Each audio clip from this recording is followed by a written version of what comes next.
So last week, we talked about you can handle the truth. That you can live from your divinity, this higher functioning frequency.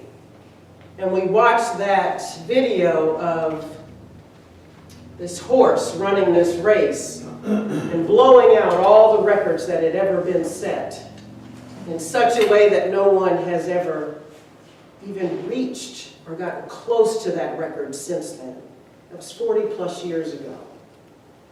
So how do we get there? And I talked about some things about my journey in there, but there really are some practical things that have to happen in order for us to stay in this higher level of functioning, this higher frequency. And you probably know where I'm going first. Prayer and meditation. If you are not plugged in, then you won't know, you won't experience, you won't feel that frequency unless there's some other way that you're tapping into it, and there are some other ways. But in Unity, we talk about the importance of prayer and meditation. That is where we are steeped in, wrapped in, embraced in, and we get to embrace back this the realm of divine mind, where all things are possible, where one of those it's hard to put words to this, where we are one of those possibilities. And we are in deep potentiality at any given moment in time. And every time I hear spirit, it's been in those moments of meditation. And it's in those moments of meditation that I got to recognize what divine mind sounds like for me. Divine mind speaking to you might be completely different than what it sounds like for me. And I say sounds, because it may not be something that's audible. Even though at times when I heard, you are a winner at heart, I didn't hear words with these ears, I heard it with my heart. But it was very clear and distinct. There was no way that I could not have heard that or felt it. And I probably felt it more than I heard it. That's why the tears came. That's why every single time I watch that video, I feel something, because that's one of the ways that divine mind tunes into me and I tune into it. So we've got to be tuned in. And I know when I fail to tune in, life is a little bit more shaky. I'm a little less sure, a little less clear about what's next. When I am always plugged in, I know that it's the movie speaking to me. I know that when I get a phone call, and I got one like that earlier this week, talking about this new platform that I could be a part of, that was something for me. I had a knowingness that it was right. There's just this clarity that happens when you're tuned in. You don't have to wonder, there's no conflict, there's no doubt. It is clear. And I think clarity might be one of the biggest gifts that we get from being tuned in through prayer and meditation. Because even if you don't like the answer, at least you're clear. And our discomfort comes when we hear something we didn't expect, or that scares us, or that seems odd. I've said before, every message I've gotten about a next step into higher frequency was odd to me. And I thought, I don't think that message is for me, because I don't do that, wasn't thinking about it, wasn't going there, not on my list, not something I ever thought of doing. But again, if the answer is rational, you would get it out here and it would make sense. Divine mind, I don't think, is ever rational, because it has to do with divinity and this what we would think is this otherness, something other than what we are. That's why I love that Psalm 139. I praise you, for I am fearfully and wonderfully made. Every time I'm in doubt or I get lost, I go back and I read that psalm. I'm fearfully and wonderfully made. And not fear as I'm afraid, though sometimes I am, but fear as in awe. Awesome.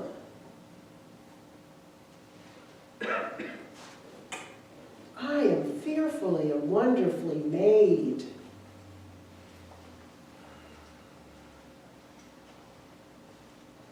All the time. 24/7.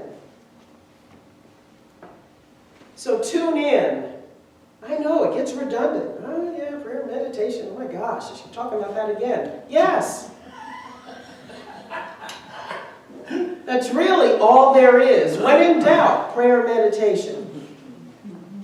When you're clear, prayer and meditation. When you have a question, prayer and meditation. When you're still not believing, prayer and meditation.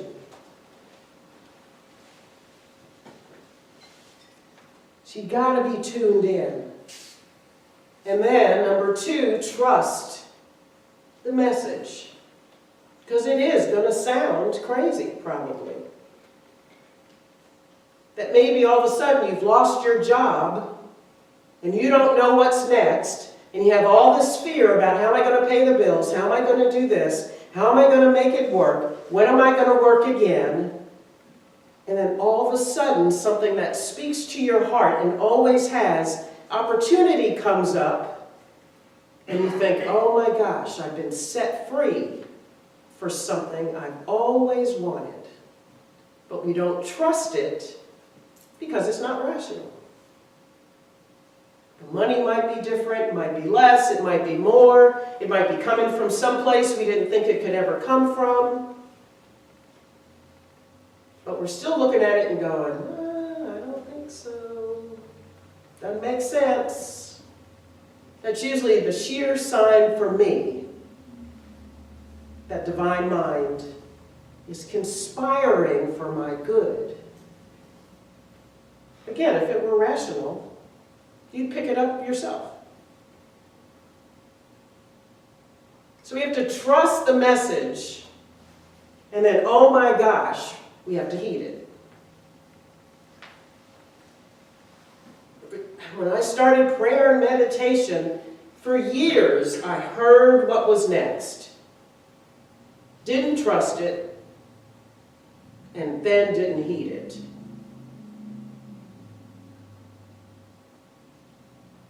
I got myself in a ditch somewhere with another situation. You gotta take a step. Take a step. I don't know. I have never had the experience when things start showing up before I take a step. The messages might be there, but I don't get the affirmation from the universe until I step out some kind of way and say, all right, I'm meeting you. Maybe not even halfway, but I'm going a centimeter towards what you called me to. And then all of a sudden you get affirmation. And the affirmation is usually big. And you get this huge yes to the tiny little step you took. But we got to show up first and do something.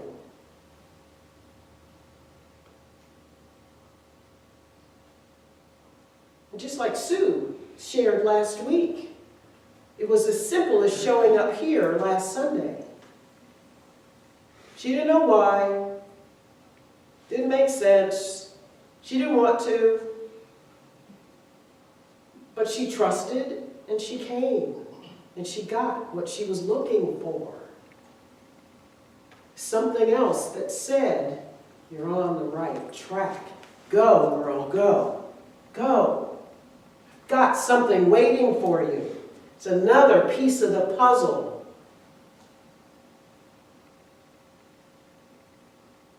My husband does jigsaw puzzles.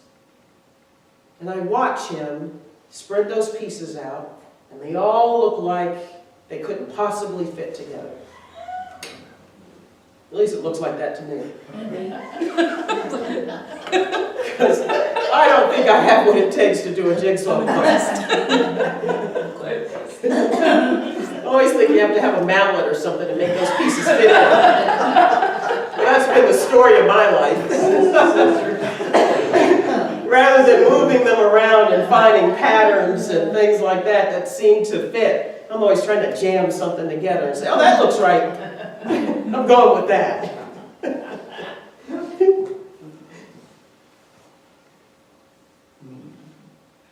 Yeah, sometimes those pieces don't feel like they go together. All the things that led you to this moment feel like they don't go together. Until you continue to trust and take another step. And then all of a sudden they start to interlace, interlock. And the full picture starts to show up. And you start saying, oh my gosh, look at that. Look at that. That happened when I was putting my book together. So I had 10 women, 20, I'm sorry, and they'd all sent in stories. And I didn't ask in the beginning. I just went out and started looking for stories. I didn't think about how they were going to go together. And they started sending them in. I didn't tell them what to write, so I didn't know what was coming. And then finally I had 20 stories, and I thought, oh, okay, I guess if it's going to be a book, it needs to be a cohesive whole. What the heck happens now? And so I got those huge postage sheets that you can stick on your wall. And I listed them there, the name of the person who did the letter, what the letter was about. And I sat there and I just looked at it. And it was like that jigsaw puzzle with all the pieces just taken out of the box and scattered all over the place. And I said, now what, Spirit? What the heck is this? This looks like a hot mess. How do these fit together? How do we do that? And then the next message was, get a marker. And I went over and got one of those Sharpies. And I stood there looking at it, and then all of a sudden, 2 pieces fit together. And then 2 more started to fit together.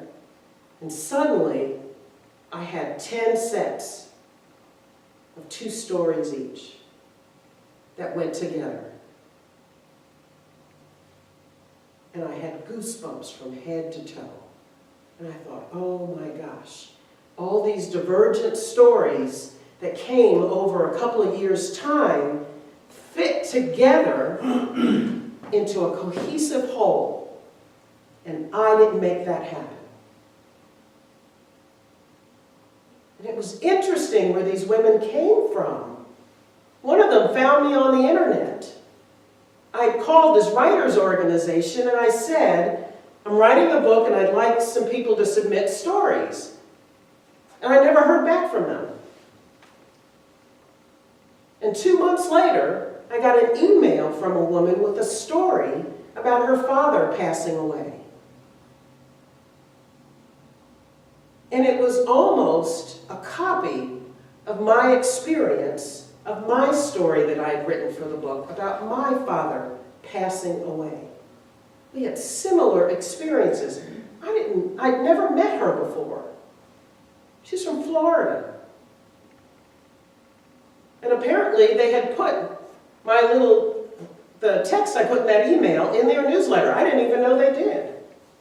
And she sent in that letter.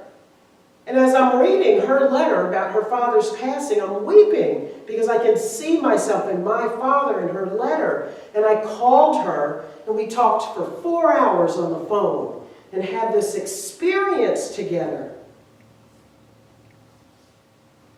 about grief and our fathers and our love for them and what it was like to walk that journey. And now we were walking it together. I didn't make that happen.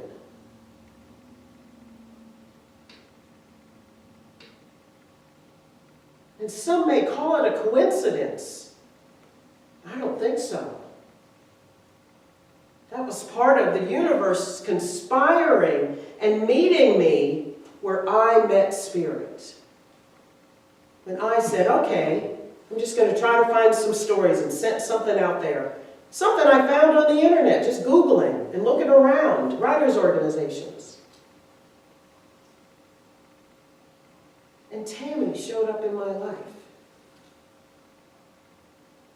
That's what can happen when we take a chance, when we heed the advice.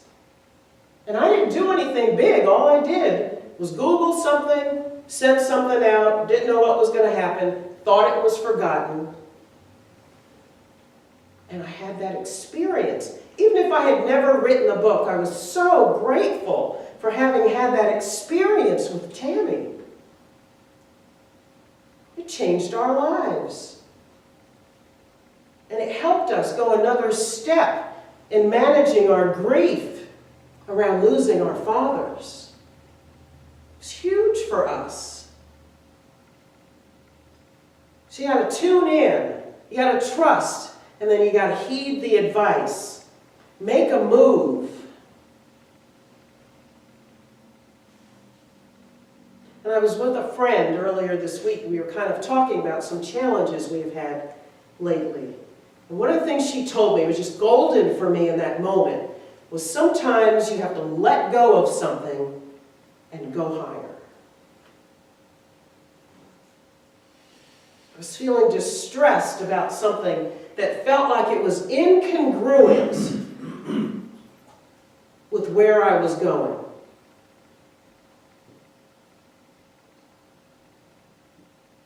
And so it's sometimes when we're showing up to be the light, someone else that we're hoping is supposed to be coming with us, or some other situation that we think is for us, is not responding, sometimes we just have to let go and walk away and go higher. Stay in the frequency. Don't let darkness or something other than this light that you are beaming or creating or stoking the flames of, don't let the light go. Run to the light, but sometimes the things that you want to drag with you can't go with you. I was so thankful for her to say, Kim, you got to let go and go higher. Go higher.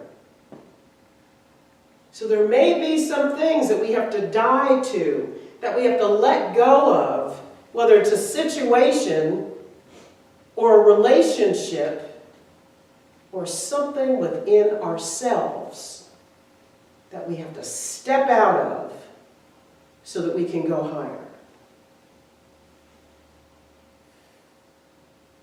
We talked about this around Easter, around Good Friday.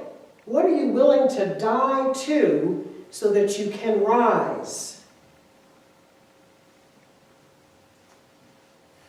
What will you let go of? What story are you willing to rewrite? Right? Folks in the Saturday group, that's what we talk about. What are you willing to let go of? And it's not always easy to let go of it because there are things that have been there that are entrenched. whether it's in our minds, our hearts, our lives, our families, our jobs. We've got to flip the switch on our thinking or our feeling about something, get emotional distance from something, put it in a different category, compartmentalize it, whatever you got to do to let go of it so that you can go higher. Stay in the frequency up here. Stay here.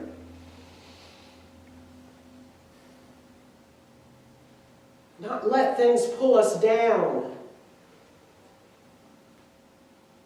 Because sometimes we try too hard to pull things up with us. Things need to rise with us. And when you're in the frequency, this higher frequency of functioning, things will rise with you, but it's not always what we expect.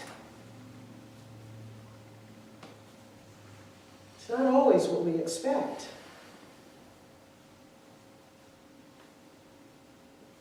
Things vibrate at different frequencies. People vibrate at different frequencies. It's like leaving a relationship. Sometimes we break up with someone, we leave the relationship, but it's still in our hearts and minds. They're still there. We're still imprisoned by it. We keep holding on. We still want to call. We drive past their house. We're thinking about them, listening to the songs again. Right? We stay in it instead of cutting it off and moving forward to whatever the next relationship is, even if that relationship is with ourselves.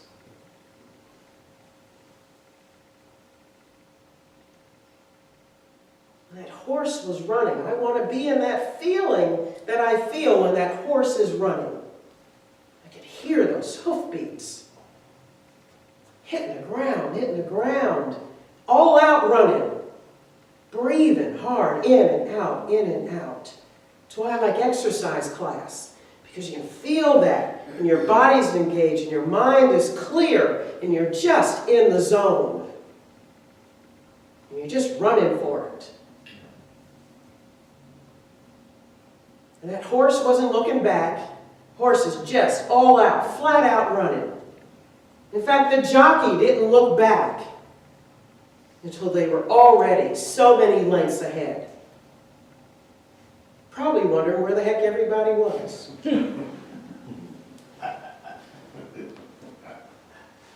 So I imagine he didn't hear anything going on. You should be hearing other hoofbeats. There wasn't anything behind him. Right? So we don't worry about what's not coming with us. Let it go. Go higher. And just go. Just go. And there'll be other relationships, other things, other people, other situations, other resources that will rise up. Rise up to keep you up here. And then it's just like you're floating. You know, when you're out swimming and you're in the water, and you just lean back, head back, arms out, and you just let the water buoy you on top of it. And you just go with the flow. That's how Divine Mind can carry us through life if we'll just do this. All the way out. Outstretched. Take me with the flow. Divine Mind's got a flow to it. You know, that peaceful blue water can just carry you wherever with the current. And everything just shows up, just kind of flows along with you when it's ready. Just comes along and gets on the path. You just go with it. You're clear and connected and grounded and sure. And you get like, you know, those huge trees with the long roots that are down into the earth, way deep into the earth. And then when the winds come, you just kind of go like this. And you get righted. Again, the wind stops and you come back up. And it takes a lot to uproot a tree like that. You just swirl in the wind. Your leaves moving, fluttering. But you know where your roots are. You know the ground on which you stand, that you got your fingers into, that is your root and your foundation, which is this practice where you're steeped in divine mind. And we can all have that experience of that higher frequency of living and running like that horse. Full out in your glory, in your light, just brilliantly shining. Brilliantly shining, fearfully and wonderfully made.